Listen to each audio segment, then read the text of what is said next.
ನಮಸ್ಕಾರ. ನಾವು arithmetic progression first exercise 4th question ಇದ್ದೀವಿ. ಅವರೊಂದು ಕ್ವಶನ್ ಕೊಟ್ಟಿರ್ತಾರೆ. ಫಸ್ಟು ಎ ಪಿನ ಅಲ್ವಾ ಅಂತ ಕಂಡುಹಿಡಿಬೇಕು. ಅದನ್ನು ನಾವು ಈಗ 6th ಕ್ವಶನ್ ಹೋಗೋಣ. ಲಿಸ್ಟ್ ಆಫ್ ನಂಬರ್ಸ್ ಏನು ಕೊಟ್ಟಿದ್ದಾರೆ? 0.2, 0.22, 0.222, 0.2222.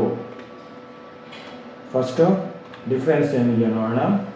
a2 minus a1, 0.22 minus 0.2, answer 0.02.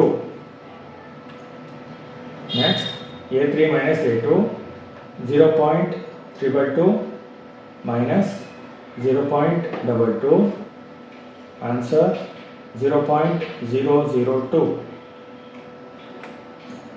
Next a4 minus a3, 0.2222 minus 0.222, answer 0.0002.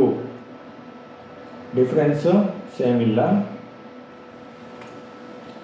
a2 minus a1 is not equal to a3 minus a2 is not equal to a4 minus a3. ಎಲ್ಲ difference ಬೇರೆ ಬೇರೆ ಇದೆ. So, the given list of numbers does not forms an AP. ಅವರು ಇಲ್ಲೇ list of numbers ಕೊಟ್ಟಿದ್ದಾರೆ, ಅದು AP ಆಗೋದಿಲ್ಲ. ಇಷ್ಟೇ ಆನ್ಸರು. Thank you.